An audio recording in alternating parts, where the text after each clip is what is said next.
ಗೌತಮ ಪರಿಪರಿಯಾಗಿ ಪ್ರಾರ್ಥಿಸ್ತಾನೆ, ಇಲ್ಲ ಹೋಗಬೇಡಿ, ಅದೇನೋ ಕಣ್ತಪ್ಪಿನಿಂದ ಆದದ್ದು, ಉದ್ದೇಶಪೂರ್ವಕವಾಗಿ ಮಾಡಿದ್ದಲ್ಲ, ನಿಮ್ಮ ಸತ್ಕಾರ ನಾನು ಮಾಡುತ್ತೇನೆ, ಆದದ್ದನ್ನು ಮರೆತು ಬಿಡಿ ಅಂತ ಗೌತಮ ಪರಿಪರಿಯಾಗಿ ಋಷಿಗಳನ್ನು ಕೇಳ್ತಾನೆ. ಗೌತಮನ ಯಾವ ಮಾತಿಗೂ ಋಷಿಗಳು ಬೆಲೆ ಕೊಡುವುದಿಲ್ಲ. ತಾವು ಆಶ್ರಮದಿಂದ ಎದ್ದು ಹೊರಡಬೇಕು ಅಂತ ಆಗುವಾಗ, ಹಾಗಾದರೆ ಮಾಡಿದ ತಪ್ಪಿಗೆ ಏನಾದರೂ ಪರಿಹಾರ ಹೇಳಿ ಅಂತ ಕೇಳ್ತಾನೆ. ಆ ಪರಿಹಾರ ಹೇಳುವ ಹೊತ್ತಿನಲ್ಲಿ ಅಲ್ಲಿಗೆ ಸಪ್ತರ್ಷಿಗಳು ಕೂಡ ಬರ್ತಾರೆ. ಅವರು ಹೇಳ್ತಾರೆ, ಗೌತಮ, ದನ ಇನ್ನೂ ಸತ್ತಿಲ್ಲ, ಸತ್ತ ಹಾಗೆ ಬಿದ್ದಿದೆ, ಅದರದ್ದು ಪ್ರಾಣ ಹೋಗಲಿಲ್ಲ. ಹಾಗಾಗಿ ಇಯಂ ಗೌಹು ಅಮೃತ ಬ್ರಹ್ಮನ್ ಮೂರ್ಛಿತೇವ ವ್ಯವಸ್ಥಿತ, ಅದಿನ್ನೂ ಸಾಯಲಿಲ್ಲ. ಮೃತ ಅಂತ ಹೇಳಿದರೆ ಸತ್ತದ್ದು, ಅಮೃತ ಅಂತ ಹೇಳಿದರೆ ಸಾಯದ್ದು, ಅದಿನ್ನೂ ಸಾಯಲಿಲ್ಲ. ಮೂರ್ಛಿತೇವ, ಅದು ಪ್ರಜ್ಞೆ ತಪ್ಪಿ ಬಿದ್ದಿದೆ. ಹಾಗಾದರೆ ಇದನ್ನು ಪ್ರಜ್ಞೆ ಬರೆಸಬೇಕಾದ್ರೆ ಏನು ದಾರಿ? ಗಂಗೆಯ ನೀರನ್ನು ತಂದು ಇದಕ್ಕೆ ಕುಡಿಸಬೇಕು. ಗಂಗಾ ಜಲಪ್ಲುತ ಚೇಯಂ ಉತ್ಥಾಸ್ಯತಿ ನ ಸಂಶಯ. ಗಂಗೆಯ ನೀರನ್ನು ತಂದು ಇದಕ್ಕೆ ಕುಡಿಸಿದ್ರೆ ಇದು ಮತ್ತೆ ಎದ್ದು ನಿಲ್ತದೆ. ಗೋಹತ್ಯೆಯ ದೋಷ ನಿನ್ನಿಂದ ಪರಿಹಾರ ಮಾಡಲಿಕ್ಕಾಗ್ತದೆ, ಹೀಗೆ ಪರಿಹಾರ ಮಾಡು ಅಂತಾರೆ. ಗೌತಮನಿಗೆ ಬೇರೆ ದಾರಿ ಇರಲಿಲ್ಲ. ನೇರ ಹೋಗಿ ಗಂಗೆಯನ್ನು ಪ್ರಾರ್ಥನೆ ಮಾಡಿ, ತುಂಬ ಸಮಯ ಹೋಗ್ತದೆ, ಗಂಗೆಯನ್ನು ಪ್ರಾರ್ಥನೆ ಮಾಡಿ ಆಶ್ರಮಕ್ಕೆ ಕರೆಸ್ತಾನೆ. ಆಶ್ರಮಕ್ಕೆ ಕರೆಸಿ ಗಂಗೆ ಬರ್ತದೆ, ಗಂಗೆಯ ನೀರನ್ನು ದನಕ್ಕೆ ಕೊಡಿಸ್ತಾನೆ. ದನ ಎದ್ದು ನಿಲ್ತದೆ. ದನ ಎದ್ದು ನಿಂತು ಹುಷಾರಾದ ನಂತರ ಗೌತಮನಿಗೆ ಎಲ್ಲ ಒಂದೊಂದೇ ಸ್ಮೃತಿ ಪಥದಲ್ಲಿ ಬರ್ತದೆ, ಏನಾಯಿತು ಅಂತ. ತನ್ನ ಜ್ಞಾನದಿಂದ ನೋಡ್ತಾನೆ, ಇದು ಮಾಡಿದ್ದು ಕೆಲಸ ಋಷಿಗಳದ್ದೇ, ಕಪಟ ಕೆಲಸ ಅಂತ ಗೊತ್ತಾಗ್ತದೆ. ಇದು ಸಹಜ ಅಲ್ಲ, ಅಸಹಜ, ಹೀಗಾಗಲಿಕ್ಕೆ ಸಾಧ್ಯ ಇಲ್ಲ. ನಾನು ಗೋವಧೆ ಮಾಡಲಿಲ್ಲ, ತಪ್ಪು ನನ್ನಿಂದ ಆಗಲಿಲ್ಲ, ಇಷ್ಟು ಸಮಯ ಅವರನ್ನು ಉಳ್ಕೊಂಡಿಸಿದ್ದಕ್ಕೆ ಅವರು ಹೀಗೆ ಮಾಡಿದ್ರು ಅಂತ ಋಷೀಣಾಂ ಮಾಯೆಯ ಸರ್ವಮಿದಂ ಜಾತಂ ವಿಚಿಂತ್ಯ ವೈ ಶಶಾಪತಾನ್ ಜಟಾ ಭಸ್ಮ ಮಿಥ್ಯಾ ವ್ರತಧರಾಂಸ್ತತ ಭವಿಷ್ಯತ್ಯತ ತ್ರಯೀ ಬಾಕ್ಯಾ ವೇದ ಧರ್ಮ ಬಹಿಷ್ಕೃತಾ. ಸಿಟ್ಟಿನಿಂದ ಆ ಗೌತಮ ಋಷಿಗಳಿಗೆ ಶಾಪ ಕೊಟ್ಟು ಬಿಡ್ತಾನೆ. ಇಷ್ಟು ಸಮಯ ವ್ರತಾನುಷ್ಠಾನಗಳನ್ನು ಅತ್ಯಂತ ಒಳ್ಳೆಯ ರೀತಿಯಲ್ಲಿ ಮಾಡಿ ನನ್ನ ಆಶ್ರಮದಲ್ಲಿ ಬದುಕಿದ್ದ ನೀವು ಏನೋ ಒಂದು ಸಣ್ಣ ನಿಮಿತ್ತಕ್ಕೋಸ್ಕರವಾಗಿ ಇಂತಹ ಒಂದು ದುರ್ವರ್ತನೆಯನ್ನು ತೋರಿಸಿದ್ರಿ ಅಲ್ವಾ. ಇನ್ನು ಮುಂದೆ ಬರುವಂತಹ ಕಾಲದಲ್ಲಿ ಜಟಾಭಸ್ಮ ಮಿಥ್ಯಾ ವ್ರತಧರ, ನೀವೆಲ್ಲ ಜಟಾಜೂಟಗಳನ್ನು ಬಿಟ್ಟುಕೊಂಡು ಮಿಥ್ಯಾವ್ರತ ಅಂದರೆ ಸುಳ್ಳು ನಾಟಕವನ್ನು ಮಾಡುವಂತಹ ಸನ್ಯಾಸಿಗಳಾಗಿ ಭವಿಷ್ಯತ್ಯತ ತ್ರಯೀಬಾಹ್ಯಾ ವೇದ ಧರ್ಮ ಬಹಿಷ್ಕೃತರಾಗಿ ನೀವು ಮುಂದಿನ ಈ ಕಾಲದಲ್ಲಿ ಬದುಕಬೇಕು, ಬದುಕಿ ಅಂತ ಶಾಪ ಕೊಟ್ಟು ಬಿಡ್ತಾನೆ. ಆ ಶಾಪ ಕೊಟ್ಟದ್ರಿಂದಾಗಿ ಅವರು ಮತ್ತೆ ಮುಂದಿನ ಕಾಲದಲ್ಲಿ ಬೇರೆ ಬೇರೆ ರೀತಿಯಾದಂತಹ ಪಾಶುಪತಾದಿ ಧರ್ಮಗಳ ಪ್ರವರ್ತಕರಾಗಿ ಅನೇಕ ಕುತ್ಸಿತವಾದಂತಹ ಗ್ರಂಥಗಳು, ಶಾಸ್ತ್ರಕ್ಕೆ ವಿರುದ್ಧವಾದಂತಹ ವಿಚಾರಗಳನ್ನೆಲ್ಲ ಮಾಡ್ತಾರೆ. ಈ ಗೌತಮ ತನ್ನ ದನವನ್ನು ಬದುಕಿಸ್ಲಿಕ್ಕಾಗಿ, ಧೇನುವನ್ನು ಬದುಕಿಸ್ಲಿಕ್ಕಾಗಿ ಗಂಗೆಯನ್ನು ತಂದಲ್ವ, ಅದು ಗೋ ಅಂತ ಹೇಳಿದರೆ ದನ, ಅದನ್ನು ಬದುಕಿಸ್ಲಿಕ್ಕೆ ತಂದ ವಾರಿ. ವಾರಿ ಅಂತಂದರೆ ಸಂಸ್ಕೃತದಲ್ಲಿ ನೀರು ಅಂತ ಅರ್ಥ. ಗೋವನ್ನು ಬದುಕಿಸ್ಲಿಕ್ಕೆ ತಂದ ವಾರಿ ನೀರಾದ್ರಿಂದಾಗಿ ಅದು ಗೋದಾವರಿ ಅನ್ನುವ ಹೆಸರಿನಲ್ಲಿ ಲೋಕದಲ್ಲಿ ಪ್ರಸಿದ್ಧಿ ಆಗ್ತದೆ ಅನ್ನುವಂತಹ ಭಾಗ ಇಲ್ಲಿ ಕಾಣುವಂಥದ್ದು. ಅಂದರೆ ಸಾಮಾನ್ಯ ಮನುಷ್ಯರಾಗಿ ನಾವು ಈ ಘಟನೆಯನ್ನು ನೋಡುವಾಗ ಆ ಋಷಿಗಳ ವರ್ತನೆ ನಮಗೆ ಸರಿ ಅಂತ ಕಾಣುವುದಿಲ್ಲ ಸ್ವಾಭಾವಿಕವಾಗಿ. ಆದರೆ ಅವರ ವರ್ತನೆಯ ಹಿನ್ನೆಲೆಯಲ್ಲಿ ಒಂದಷ್ಟು ದೈವ ಸಂಕಲ್ಪ ಕೂಡ ಸೇರಿಕೊಂಡಿರ್ತದೆ ಅವರ ಆ ವರ್ತನೆ. ಅದರಿಂದಾಗಿ ಗೌತಮನ ಶಾಪ, ಆ ಗಂಗೆ ಬಂದವಳಿಗೆ ಗೋದಾವರಿ ಅನ್ನುವ ಹೆಸರು, ಈ ನಿಮಿತ್ತದಿಂದಾಗಿ ಮುಂದೆ ಒಂದಷ್ಟು ವೇದ ಧರ್ಮಕ್ಕಿಂತ ಹೊರತಾಗಿರುವಂತಹ ಮೋಹಕ ಶಾಸ್ತ್ರಗಳ ನಿರ್ಮಾಣ ಆಗಬೇಕು, ಅಸಜ್ಜನರು ಅದನ್ನು ಸ್ವೀಕಾರ ಮಾಡಬೇಕು ಅನ್ನುವ ಒಂದಷ್ಟು ಭಗವತ್ ಕಲ್ಪನೆ ಇರುವುದರಿಂದಾಗಿ ಇಂತಹ ಎಲ್ಲ ಘಟನೆಗಳು ಸಂಭವಿಸ್ತದೆ ಅಂತ ನಾವು ಅರ್ಥ ಮಾಡಿಕೊಳ್ಬೇಕಾಗಿ ಬರ್ತದೆ. ಇನ್ನು ಇಂತಹ ಅನೇಕ ಸಾಧ್ಯರು, ತಪಸ್ವಿಗಳು, ಸಿದ್ಧರು ಇವರೆಲ್ಲ ಪುರಾಣದಲ್ಲಿ ಆಗಾಗ ಬಂದು ಹೋಗ್ತಾರೆ. ಅವರ ಬದುಕು ಅದು ರೋಚಕ, ಕೆಲವರಲ್ಲಿ ಅದ್ಭುತ ಸಿದ್ಧಿ, ಕೆಲವರ ಜೀವನವೇ ವಿಸ್ಮಯ, ಕೆಲವರ ತಿಳುವಳಿಕೆ ಅಪಾರ, ಕೆಲವರ ನಡವಳಿಕೆ ವಿಚಿತ್ರ. ಹೇಳುವ ರೀತಿಯಲ್ಲಿ ಬೇರೆ ಬೇರೆ ರೀತಿಯಾದಂತಹ ಜ್ಞಾನಿಗಳು, ಋಷಿಗಳು ಇವರೆಲ್ಲ ಬಂದು ಹೋಗ್ತಾರೆ ಪುರಾಣದಲ್ಲಿ. ಅವರ ಆ ಜೀವನ, ಅದರಲ್ಲಿ ನಡೆದ ಘಟನೆಗಳು, ಇದೆಲ್ಲ ನೋಡುವಂಥದ್ದು ತುಂಬ ಸುಂದರ. ಅಂತಹ ಒಂದು ಘಟನೆ ಸತ್ಯತಪ ಅನ್ನುವನದ್ದು.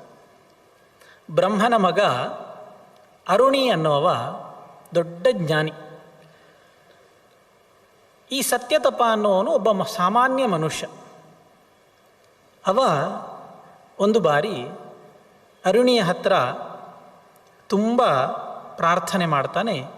ಪ್ರಾರ್ಥನೆ ಮಾಡಿ ತನಗೆ ಜ್ಞಾನೋಪದೇಶವನ್ನು, ಸಿದ್ಧಿಯನ್ನು ಮಾಡಲಿಕ್ಕೆ ಬೇಕಾದ ದಾರಿ ತೋರಿಸಿ ಅಂತ ಅರುಣಿಯ ಮಾರ್ಗದಲ್ಲಿ ಅವ ದೊಡ್ಡ ಸಾಧನೆಯನ್ನು ಮಾಡಿ ತಾನೂ ಕೂಡ ದೊಡ್ಡ ಜ್ಞಾನಿ ಆಗ್ತಾನೆ. ಅಗಾಧವಾದಂತಹ ಸಾಧನೆ ಮಾಡ್ತಾನೆ. ಆ ಸಾಧನೆ ಯಾವಾಗ ಆಗ್ತದೆ, ಈ ಶರೀರದಲ್ಲಿಯೂ ಕೂಡ ಆ ಸಾಧನೆಯ ಪ್ರಭಾವ ನಮ್ಮ ಶರೀರದಲ್ಲಿ ಕಾಣುತ್ತದೆ. ಆ ಶರೀರಕ್ಕೆ ಬೇಕಾದಂತಹ ಅದ್ಭುತ ಶಕ್ತಿಗಳು, ಅಪೂರ್ವವಾದಂತಹ ಗುಣಗಳು ನಮ್ಮ ಈ ಅನುಷ್ಠಾನದಿಂದಾಗಿ, ಸಾಧನೆಯಿಂದಾಗಿ ಸಿದ್ಧಿಸ್ತದೆ. ಅಂತಹ ಒಂದು ವಿಶೇಷವಾದಂತಹ ಗುಣ ಈ ಸತ್ಯತಪನಿಗೆ ಸಿದ್ಧಿಸಿತ್ತಂತೆ. ಅದು ಏನು ಅಂತಂದರೆ ಪುರಾಣಕಾರರು ಹೇಳ್ತಾರೆ. ಒಂದು ಬಾರಿ ಸ ಕದಾಚಿತ್ ಕುಠಾರೇಣ ಚಕರ್ತ ಸಮಿಧಕ್ಕಿಲ ಚಿಚ್ಛೇದ ಅಂಗುಲಿ ಮೇಕಾಂ ವಾಮತರ್ಜನಿಕಾಂ ಮುನಿಹಿ. ಒಂದು ಬಾರಿ ಕಾಡಿನಲ್ಲಿ ಹೋಮಕ್ಕೆ ಕಟ್ಟಿಗೆ ಮಾಡ್ತಾ ಇದ್ದ ಈ ಸತ್ಯತಪ. ಈ ಕಟ್ಟಿಗೆ ಮಾಡುವಾಗ ಎಡಕೈಯಲ್ಲಿಟ್ಟುಕೊಂಡು ಬಲಕೈಯಿಂದ ಕತ್ತಿಯಿಂದ ಹೊಡೆದು, ಕತ್ತಿಯೋ ಕೊಡಲಿಯೋ ಏನೋ ಒಂದು ಹೊಡೆದು ಅದನ್ನು ಸಮಿಧೆ ಮಾಡುವಂಥದ್ದು, ಕಟ್ಟಿಗೆ ಮಾಡುವಂಥ ಸಂಪ್ರದಾಯ. ಹೀಗೆ ಒಂದು ಮರದ ಬುಡದಲ್ಲಿ ಕೂತು ಕೈಯಲ್ಲೊಂದು ಕೊಡಲಿ, ಒಂದಿಷ್ಟು ಸಮಿದೆಯ ಕಟ್ಟಿಗೆಗಳನ್ನು ಇಟ್ಟುಕೊಂಡು ತುಂಡು ಮಾಡ್ತಾ ಇರುವಾಗ ಕೈ ತಪ್ಪಿನಿಂದ ಮೈ ಮರೆತು ಸಮಿದೆಯ ಬದಲಿಗೆ ತನ್ನ ಕೈಯ ಒಂದು ಬೆರಳನ್ನೇ ತುಂಡರಿಸಿಕೊಂಡು ಬಿಡ್ತಾನೆ. ಚಿಚ್ಛೇದ ಅಂಗುಲೀಂ ಏಕಾಂ ವಾಮತರ್ಜನಿಕಾಂ, ಎಡ ಒಂದು ತುಂಡಾಗಿ ಹೋಗ್ತದೆ. ನಮ್ಮ ಶರೀರದಲ್ಲಾದರೆ ಏನಾಗ್ತದೆ? ಒಂದು ಬೆರಳು ಹೋಯಿತು ಅಂತಾದರೆ ದೇವರೇ ರಕ್ತ ಸುರಿತದೆ, ನೋವಾಗ್ತದೆ, ತಡ್ಕೊಳ್ಳಿಕ್ಕಾಗೋದಿಲ್ಲ ಬೆರಳು ತುಂಡಾದರೆ. ಪುರಾಣಕಾರರು ಹೇಳ್ತಾರೆ, ಇವ ಸತ್ಯತಪನ ಬೆರಳು ತುಂಡಾದಾಗ ಏನಾಯಿತು? ಚಿನ್ನಾಯಾಮ್ ಅಂಗುಲೌ ತಸ್ಯ ಭಸ್ಮಚೂರ್ಣಂ ಭವತ್ ಕಿಲ. ಆಶ್ಚರ್ಯ, ಅಲ್ಲಿ ರಕ್ತವೂ ಬರಲಿಲ್ಲ, ಆ ಎಲುಬೂ ಕಾಣಲಿಲ್ಲ, ಮತ್ತೆ ಕೇವಲ ಭಸ್ಮ ಬಂದಿತಂತೆ. ತುಂಡಾದ ಬೆರಳಿನಿಂದ ಬೂದಿ, ರಕ್ತ ಮಾಂಸ ಎಲುಬು ಯಾವುದೂ ಇಲ್ಲದೆ ಕೇವಲ ತುಂಡಾದ ಬೆರಳಿನಿಂದ ಬೂದಿ ನೆಲಕ್ಕೆ ಉದುರಿತಂತೆ.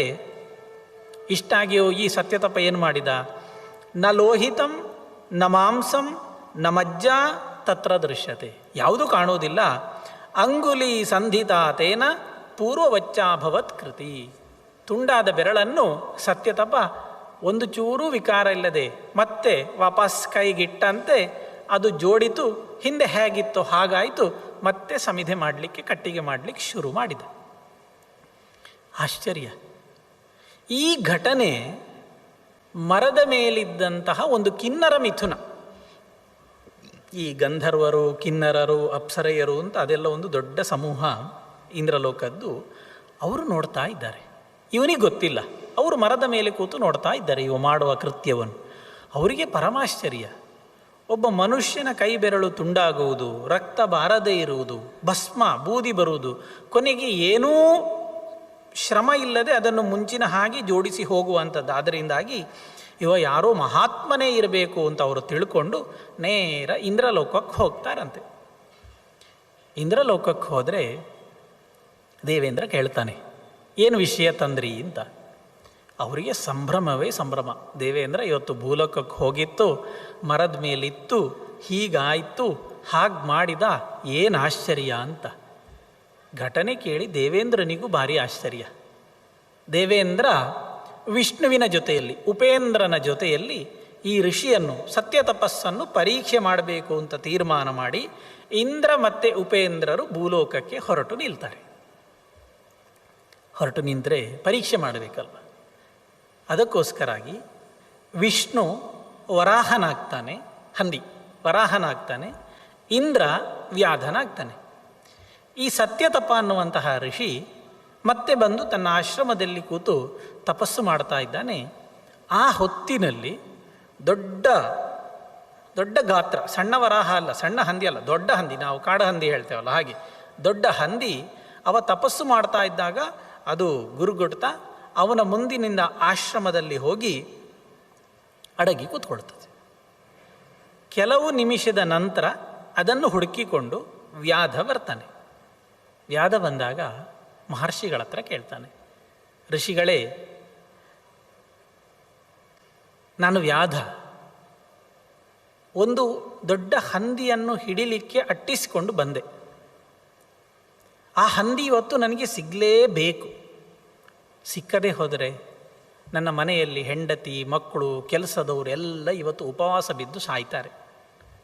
ಹಾಗಾಗಿ ಇಲ್ಲಿ ಹೋದದ್ದು ಅಂತ ನನಗೆ ಗೊತ್ತಾಯ್ತು, ಕಾಲು ಬೆರಳೆಲ್ಲ ಕಾಣ್ತಾ ಉಂಟು. ನಿಮ್ಮ ಆಶ್ರಮದಲ್ಲೆಲ್ಲಾದರೂ ಬಚ್ಚಿಕೊಂಡಿರ್ಲಿಕ್ಕೆ ಸಾಕು, ನೀವು ಅದನ್ನು ನೋಡಿದ್ದೀರಾ ಕೇಳ್ತಾನೆ. ಸತ್ಯ ತಪಸ್ಸು ಸಿಕ್ಕಿಬಿದ್ದ. ಏನು ನೋಡಿದೆ ಅಂತಂದರೆ ವ್ಯಾಧ ಹಂದಿಯನ್ನು ಹೊಡಿತಾನೆ, ಹಂದಿಯ ಪ್ರಾಣ ಹೋಗ್ತದೆ. ನೋಡಲಿಲ್ಲ ಅಂತಂದರೆ ವ್ಯಾಧನ ಕುಟುಂಬ ಉಪವಾಸ ಬಿದ್ದು ಸಾಯ್ತದೆ. ಏನು ಮಾಡೋದು? ಅತ್ಲಾಗೆ ಸುಳ್ಳು ಹೇಳಬಾರ್ದು, ಹಂದಿಯೂ ಸಾಯಬಾರ್ದು, ತನಗೆ ದೋಷವೂ ಬರಬಾರ್ದು. ಹೀಗೆ ವಿಚಾರ ಮಾಡಿದಂತಹ ಸತ್ಯ ತಪಸ್ಸು ಒಂದು ಮಾತು ಆ ವ್ಯಾಧನಿಗೆ ಹೇಳಿಬಿಡ್ತಾನಂತೆ. ದ್ರಷ್ಟುಂ ಚಕ್ಷುರ್ನಾಸ್ತಿ ಜಿಹ್ವೇಹ ವಕ್ತುಂ ಜಿಹ್ವಾಯ ಸ್ಯಾತ್ ತತ್ವತೋಸ್ತೀಹ ಚಕ್ಷುಷು. ನೀನು ಕೇಳಿದ್ದು ಸರಿಯುಂಟು, ಆದರೆ ಬೇಡ, ನೋಡಿದ್ದು ಕಣ್ಣು, ಹೇಳುವುದು ಬಾಯಿ. ನಾನು ಋಷಿ, ನನಗೆ ಈ ಪಂಚೇಂದ್ರಿಯಗಳಿಗೆ ಸಂಬಂಧ ಇಲ್ಲ. ಕಣ್ಣು ನೋಡಿದೆ, ಕಣ್ಣಿಗೆ ಹೇಳಲಿಕ್ಕೆ ಬಾಯಿ ಇಲ್ಲ. ನಾಲಿಗೆಗೆ ಬಾಯಿ ಉಂಟು, ಅದು ನಾಲಿಗೆಗೆ ನೋಡಲಿಕ್ಕೆ ಕಣ್ಣಿಲ್ಲ. ಹಾಗಾಗಿ ನೋಡಿದ್ದಕ್ಕೆ ಹೇಳಲಿಕ್ಕಾಗುವುದಿಲ್ಲ, ಹೇಳುವುದಕ್ಕೆ ನೋಡಲಿಕ್ಕಾಗುವುದಿಲ್ಲ. ಸೊ ನಿನ್ನ ಪ್ರಶ್ನೆಗೆ ಉತ್ತರ ಕೊಡಲಿಕ್ಕೆ ನನ್ನಿಂದ ಆಗುವುದಿಲ್ಲ ಅಂತ ಕೈ ಎತ್ತಿ ಬಿಟ್ಟಂತೆ. ಅತ್ಲಾಗೆ ಸುಳ್ಳು ಹೇಳಲಿಲ್ಲ, ಇತ್ಲಾಗೆ ಸತ್ಯವನ್ನು ಹೇಳದ ಅವನಿಗೆ ಪಾಪವೂ ಬರಲಿಲ್ಲ, ಹಂದಿಯೂ ಸಾಯಲಿಲ್ಲ, ವ್ಯಾಧನ ಬಳಿಯಲ್ಲಿ ತೊಂದರೆಯೂ ಆಗಲಿಲ್ಲ ಅಂತ ನೋಡಿದ್ದು ಹೇಳುವುದಿಲ್ಲ, ಹೇಳುವುದು ನೋಡಲಿಲ್ಲ ಅಂತ ಒಂದು ಸೂತ್ರ ರೂಪದಲ್ಲಿ ಆ ಋಷಿ ಸತ್ಯ ತಪಸ್ಸು ಉತ್ತರ ಕೊಟ್ಟು ಬಿಡ್ತಾನೆ. ಆ ಋಷಿಯಲ್ಲಿ ಇದ್ದಂತಹ ಆ ನಿಷ್ಠೆ, ಅದು ಎಷ್ಟು ಸರಿ ಎಷ್ಟು ತಪ್ಪು ಅನ್ನೋದು ಬೇರೆ. ಅಂತೂ ಆ ಋಷಿಯಲ್ಲಿ ಸುಳ್ಳು ಹೇಳಬಾರ್ದು, ಪ್ರಾಣಿ ಹಿಂಸೆಯೂ ಆಗಬಾರದು ಅನ್ನುವಂತಹ ಆ ಋಷಿಯ ಮನಸ್ಸಿನಲ್ಲಿದ್ದಂತಹ ನಿಷ್ಠೆ, ಆ ತಪಸ್ಸು ನೋಡಿ ಆ ಇಂದ್ರೋಪೇಂದ್ರರಿಗೆ ತುಂಬ ಸಂತೋಷ ಆಗಿ ಅವರು ಬಂದು ಅನುಗ್ರಹ ಮಾಡ್ತಾರೆ ಅನ್ನುವಲ್ಲಿಗೆ ಸತ್ಯ ತಪಸ್ಸಿನ ಕಥೆ ಮುಗೀತದೆ.